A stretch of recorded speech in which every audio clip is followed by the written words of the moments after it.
Ladies and gentlemen, hey, hi, how you doing? Welcome back to the channel. Thank you so much for stopping by. It seems Call of Duty is actually actively trying to fix some of their mistakes. We've seen a lot of posts from COD over the past 3 weeks or so, kind of walking back some of the things that they've been doing recently with Black Ops 7 specifically. Obviously, the general reaction to Black Ops 7 was overly negative. One of the most negative reactions we've had in COD really since the Infinite Warfare days. And Call of Duty is maybe starting to realize, we might want to listen to them a little bit more, because today we've actually now seen them post a lot more about some things that they're changing and directly responding to community feedback. This, of course, is all in preparation for COD Next, where hopefully we get some pretty significant announcements about what's to come based off of community feedback and their responses and their engagement with that so far. First up, though, we do have a brand new leak that again would directly correlate with community feedback. The Ghost of Hope, who's got a very credible track record for insider information and leaks like this, says very big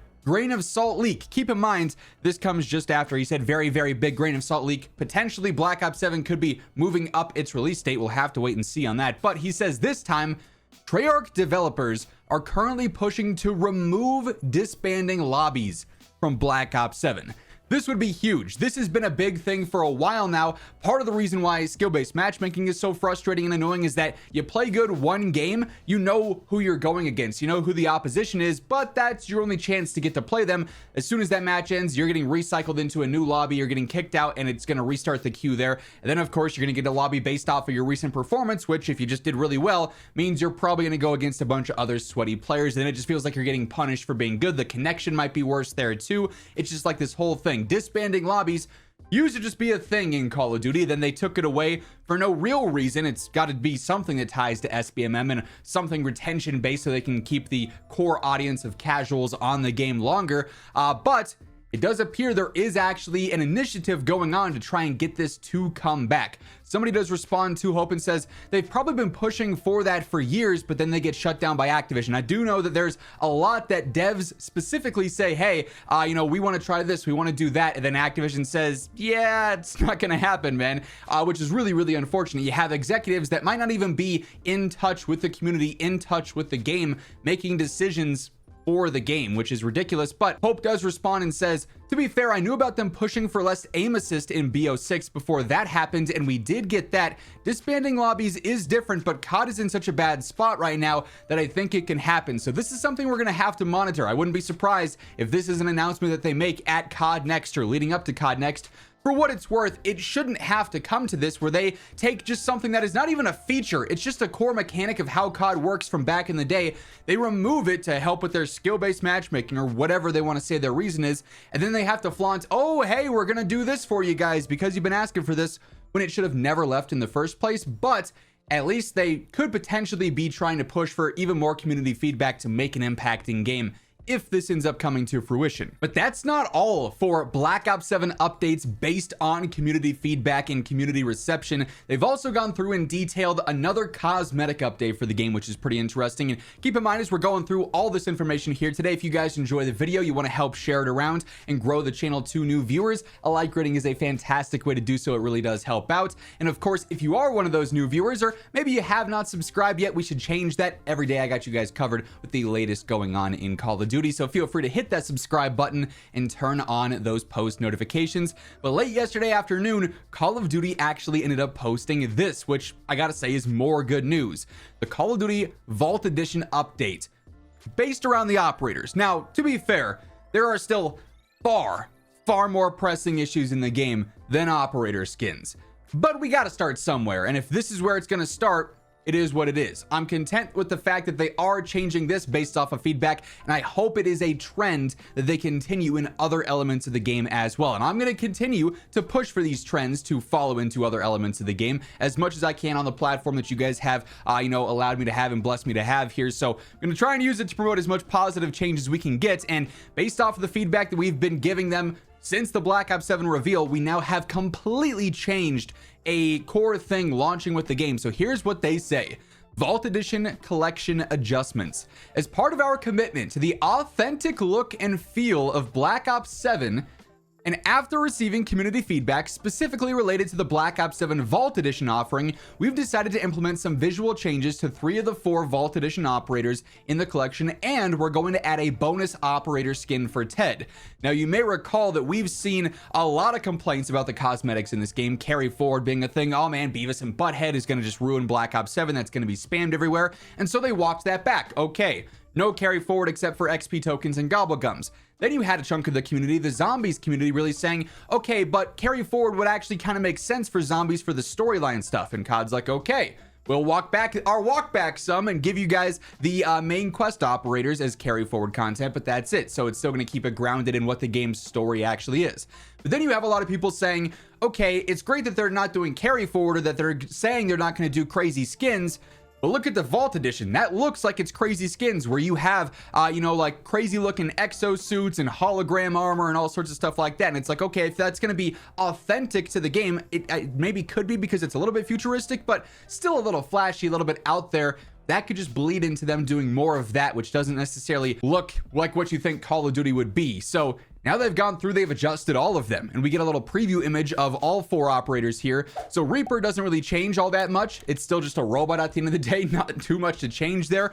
But Karma ends up changing, Harper ends up changing, Ted ends up changing and getting this bonus skin. So Karma, Harper, and Ted will be receiving adjustments to their specific Vault Edition skins to better align with both community feedback and the immersive nature of Black Ops 7. Again, this is a starting point, and I really hope this is a theme and a trend that continues into the store, into the battle pass cosmetics, into the general vibe of the game, both with them actually listening to our feedback and actually acting on it, but also with the cosmetic theme here, of course. In addition to Ted's new look featuring his classic melted face, players will also receive the original skin shown at the Black Ops 7 reveal with some slight adjustments. Reaper will not receive any visual adjustments. They feel like that fits in with the semi-futuristic theme there. As these elements are being implemented currently, this means this Vault Edition content will not be usable in the beta, so they are still tweaking it, they are still refining it, and these adjustments won't be live in that beta build that they likely have finished. As of right now, they're just getting it, fully polished and ready for when the beta drops in early October, so you won't be able to use these skins in the beta, unfortunately. If you had pre-ordered for that potentially being an option for you, unfortunately that's no longer going to be a thing, but obviously these will be live right away on day 1. Vault Edition owners can look forward to deploying these on November 14th. Obviously this is just about the operator skins. They don't mention the Mastercrafts at all here quite yet, so curious to see if maybe there's some adjustments coming for those, or if those will actually be available in the beta. We're gonna have to wait and see. But here's some additional visuals and short bio on each of these operators. So we get a new look at the Karma skin, definitely a lot more realistic. Now you still do have like the hologram sort of like forearm thing going on there. Like I don't really know what that is, if it's armor, if it's like something with communications or something or other, but it's still a lot more grounded. This looks like it's more of like just a military skin, which I think is definitely a big upgrade from what it was. The holographic plates and visor have been adjusted, so there you go there. We also have Harper with the warranty breaker skin. It's still exosuit-like, but it's not, again, as crazy as it was on the original Vault Edition version. So this is probably something we're going to see a lot of in this game, is this sort of like exosuit style armor. Keep in mind, nothing here like on the back. These aren't jetpacks or anything like that. There's no jetpacks, there's no boost jumps because of them. That's not in multiplayer. They've confirmed that a dozen times now, so just simply an aesthetic thing going on there. Harper's armor has been streamlined and recolored as well. Then you have Ted's 2 skins. You've got Ether Assembly and then the Service Supreme skins. So you have this first one here that's got like his decomposed sort of melting face, very similar to the classic Ted skin that we had back in like BO2 when he was the bus driver. And then you have the original Vault Edition version of him that's a little bit more mannequin-like. They did just adjust this a little bit as well, and I actually think this looks a lot better than the original version for what it's worth. Still a little bit more out there, a little bit more flashy, but it's also a robot. And again, while that clearly is like an engine or a booster of some kind on his back, no jetpacks, no boost jumping, so that's just an aesthetic thing there as well. And then the Reaper skin, not really changing anything. Reaper is just the robot here, so they didn't really adjust anything with this, and I don't think this skin is all that flashy. It's pretty much just a robot and what I'd sort of expect in this situation here. They do also say additional intel to come. Be sure to stay danger close with the latest Black Ops 7 info by checking the Call of Duty blog or the the Who's Immortal YouTube channel because I got you covered every single day regardless, as further communications are scheduled, including multiple intel blasts on round-based zombies this month leading up to next, the Black Ops 7 open beta, and the countdown to launch. So that means zombie stuff should be getting revealed probably next week based on the timeline here. We're not sure if there's going to be any gameplay or anything like that. Obviously, we don't go too in-depth into zombies here a lot on the channel, but if there is any gameplay, anything, major there, we'll definitely be checking it out. So stay tuned for that. And of course, the Black Ops 7 developmental credits with everybody working on the game. But hey, they actually seem to be, at least as of right now, committed to addressing their mistakes and fixing their mistakes here, which I think is a good thing. Could they do more? Absolutely. And I hope they continue to do so, as I alluded to several times in this video. But as a starting place here, listening to some of the feedback on carry forward and now some of the visuals and cosmetics in the game certainly is good news so far. We'll see if this is something they continue to actively engage with, and if it's not, trust me, I'm gonna be holding them accountable. We'll be talking about, hey, what happened to all that communication you guys promised? So hopefully we can keep them on this path here. But that said, that is going to wrap things up for this video. If you guys enjoyed, be sure to drop a like on it. And if you're new here, feel free to hit that subscribe button, turn on those post notifications so you can always stay in the know for everything going on in COD. And once again, thank you so much for tuning in. And until next time, take it easy. Have an awesome rest of your day. I'll catch you later. Peace out.